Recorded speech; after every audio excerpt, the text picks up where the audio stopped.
সবকিছু যে মানুষ হাদিস মতেই চলে তা কিন্তু না, নিজেদেরও একটা পছন্দ অপছন্দ আছে, তো এটা আমাদের সাথে যায় না আর কি। এইটাও আমার কাছে ভালো দেখায় না। আর একটা মানুষ ধরেন রুমের ভিতরে আসলে ওটা দেখতে কিরকম বিচ্ছিরি দেখা যায়, সেই অনুযায়ী মনে করেন আরেকটা রুম দেয়। আসলে এটা ওই যে বললাম না, প্রাইভেসির ব্যাপার। পাশাপাশি মানুষও খারাপ বলবে, যদি এক রুমে থাকি না তাহলে মানুষে বলবে যে দেখ দুই বোনকে নিয়ে এক রুমে থাকতেছে, এটা একটু দৃষ্টিকটু আর কি, দৃষ্টিকটু দেখায়, এই জন্য মানুষে খারাপ বলতে পারে। আর আমাদেরও ওইরকম মন মানসিকতা নেই, থাকলে অবশ্যই আলাদাই। রুমটা পাশাপাশি তো সমস্যা হয় না, যদি কারো সমস্যা হয় সে ডাক দেয়, জানালার ওই পাশ দিয়ে ডাক দিলেই শোনা যায়।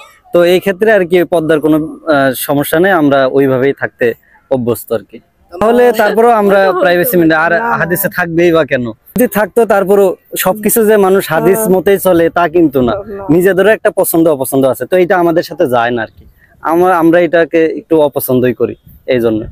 গিফট করব কিন্তু স্পেশালি নাম বলা যাবে না, গিফটের জিনিস যদি বলেই দেই, যেহেতু দুজনে একই রকম, তো ওইটা মোরে শিখা দিই। গিফট মিফট তো কোনো কিছু নয়, যেহেতু আমাদের হাজবেন্ড আমাদের দায়িত্ব নিচ্ছে, ওই ক্ষেত্রে তো আমার হাজবেন্ডই কিনা দেয় সবকিছু, দুজনে